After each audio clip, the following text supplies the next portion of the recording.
Este miércoles se están cumpliendo 17 años del momento más doloroso y trágico que ha vivido el deporte guatemalteco, cuando 80 personas perdieron la vida el 16 de octubre de 1996 al esperar observar el encuentro de la eliminatoria mundialista para Francia 98 entre Guatemala y Costa Rica. El rival más constante al que se ha enfrentado Guatemala en eliminatorias mundialistas ha sido la de Costa Rica, con 18 partidos en total. En 1996, estas dos selecciones se encontraban en el mismo grupo que Estados Unidos y Trinidad y Tobago, y este era un encuentro crucial para intentar clasificar a la hexagonal final. En la cabeza de nadie existía la posibilidad de que pensáramos en una tragedia, no. Pero ahora solo pensábamos en una fiesta deportiva, en buscar los 3 puntos, y sabíamos de que era una noche mágica futbolísticamente hablando. El lugar de la tragedia fue el Estadio Nacional Mateo Flores, el cual ha sido el lugar principal para los eventos deportivos en Guatemala desde 1950. Ese 16 de octubre, los aficionados empezaron a llegar al estadio desde las primeras horas del día, a pesar que el encuentro iniciaba hasta las 8 de la noche. La gente se desbocó, por decirlo así, su pasión se alteró, se fue más arriba de lo normal y quería ver ese partido fuera como fuera.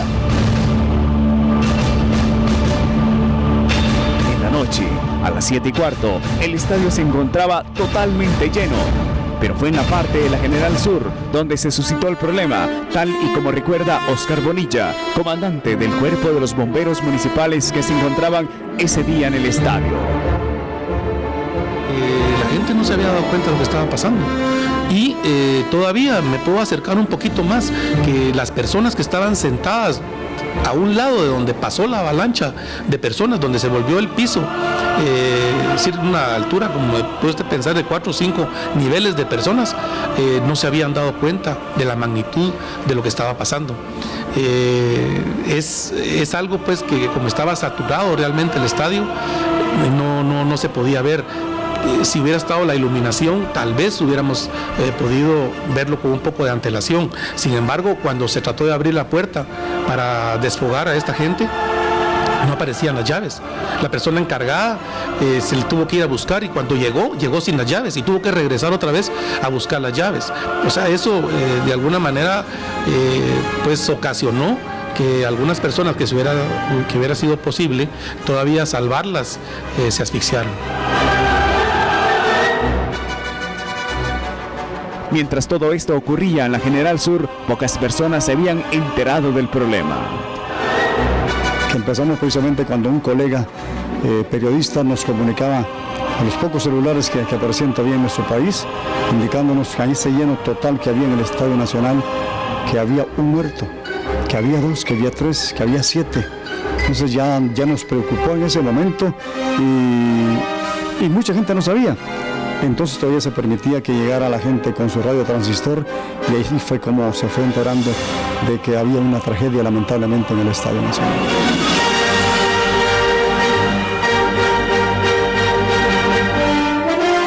Los bomberos empezaron a sacar a los aficionados, los cuerpos, tratando de dar los primeros auxilios. Los jugadores de las dos selecciones empezaron también a dar cuenta, a colaborar, a ver qué se podía hacer. Pero era obvio que era imposible hacer nada, porque ya lo que había pasado ya estaba hecho. Creo que el uniforme era parecido al que usaban mis niños en el colegio donde estaban, y me puse a llorar. Te digo, en ese momento agarré la cámara, hice las fotos, pero me puse a llorar pensando en ellos, el parecido de uno de ellos, un poco delgado como uno de los míos, y te decía no hacer nada, porque yo quería como que agarrar algo, yo jalaba a los bomberos, los llamaba para acá, o yo quería hacer algo, pero te decía como que la impotencia a veces, ¿verdad? Dios mío, ¿qué es lo que está pasando? Ojalá que sea uno nada más. Pero aquí seguimos y están viniendo más. Y ya el número va de 5, va de 10, de 15, de 20. Y entonces a partir de ese momento sí, ya el tema deportivo lógicamente pasó a segundo plano. Observábamos cómo los jugadores de Costa Rica, que estaban ya listos para calentar, deciden dejar todo y empiezan a ayudar O sea, se quitan las camisolas, se empiezan a ayudar los bomberos, la prensa también ayuda, los seleccionados de Guatemala hacen lo propio, hacen lo mismo. Y sí, a partir de ese momento ya sabíamos que aunque hubiese sido uno, o el número que ya sabemos de fallecidos, el partido no se podía realizar. El encuentro entre Guatemala y Costa Rica se había convertido en una tragedia, una pesadilla, lo cual envolvía a todos, pero a nadie más que a la familia Chamalé, la cual perdió a 5 miembros en esa fatídica noche. Entraban y salían, y yo me puse a pensar qué pasaría, pero nunca me imaginé que fueran mis hijos los que habían muerto. Y bueno, me vino a traer de la funeraria, pero no me quisieron decir hasta que salió Tulio con muleta ahí. Ni con muleta ahí del hospital salió él. Y le dije, ¿tus hermanos? Ahí están, me decía él, pero no, hasta que vino por radio a que había fallecido. Y ahí empezaron a decir con los demás.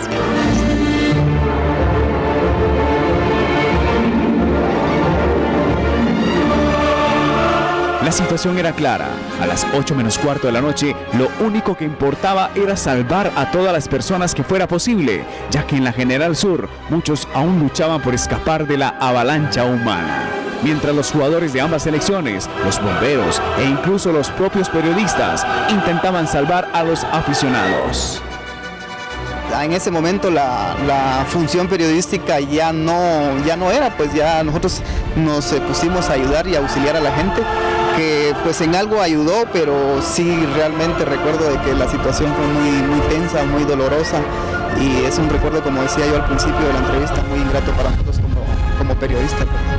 Yo pienso que esa noche yo creo que era una obligación dejar la cámara o el micrófono o la libreta por un lado para poder ayudar, porque usted miraba los rostros de los guatemaltecos en los seleccionados nacionales, miraba los rostros de la gente tica, de los seleccionados ticos, realmente era como para morirse de temor, de miedo y de lamentar a cada rato lo que estaba sucediendo y lo que estaban viendo, lo que estaban nuestros ojos viendo, ¿verdad? Era bastante difícil.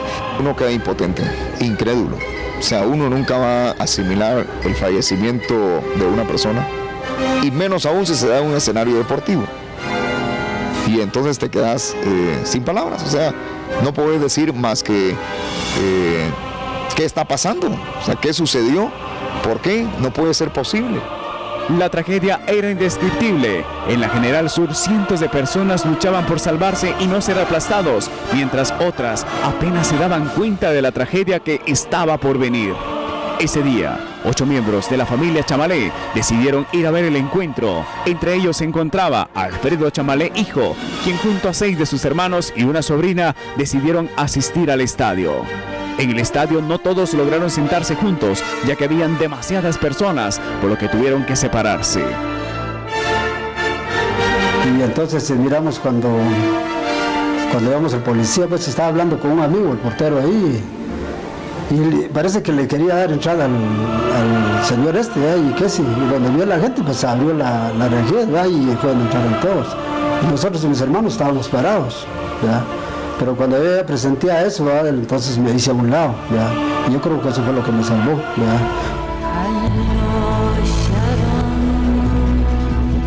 Alfredo tuvo suerte, no así 4 de sus hermanos y su sobrina, quienes fallecieron en el estadio. Para esta familia, el recuerdo de la tragedia sigue muy fresco. Pues nosotros nos sentimos bastante mal, ¿verdad? Porque como no fue nomás que murieran los 5, entonces nosotros desde eso hemos estado enfermos, ¿verdad? Ya uno ya no está bien, ya por lo menos uno piensa pues que lo que pasó hace 10 años, piensa que fue ayer, ¿verdad? Los 40 años que tengo de trabajar en el deporte, de ser el locutor deportivo, no, esto ha sido lo peor que yo he vivido en mis años que tengo de estar en esto. 17 años después, se argumenta lo que sucedió mal y de lo que llevó a ese momento fatídico. Cuando fue la conferencia de prensa el otro día, yo tenía dos tickets muy diferentes. Uno que sí resaltaba al momento de pasar una luz fluorescente, y el otro no resaltaba cuando se le pasaba esa luz. Obviamente hubo doble venta de boletos, y por eso fue que el límite del Estadio Nacional Mateo Flores se sobrepasó, y de ahí la causa de esta situación.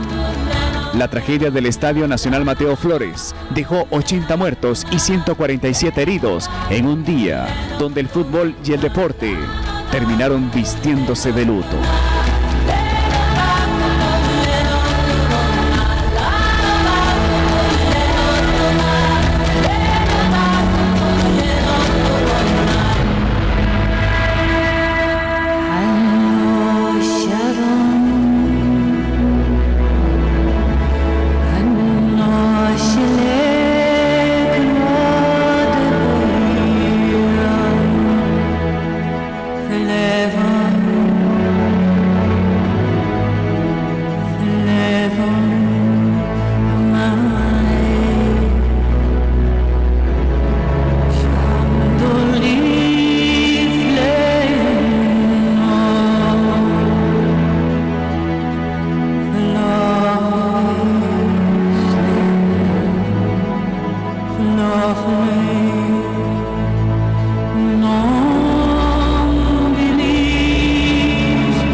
Impresionante ver todavía las imágenes.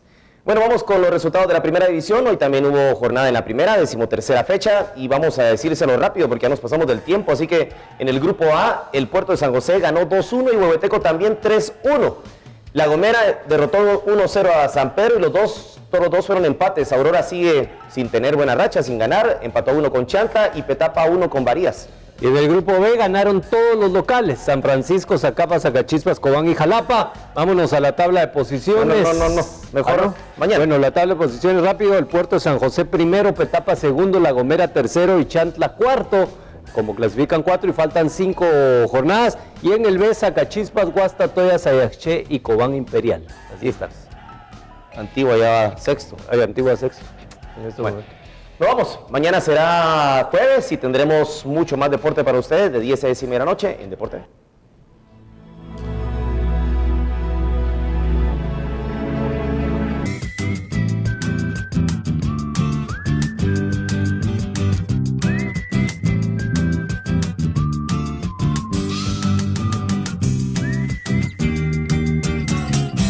Guatevisión,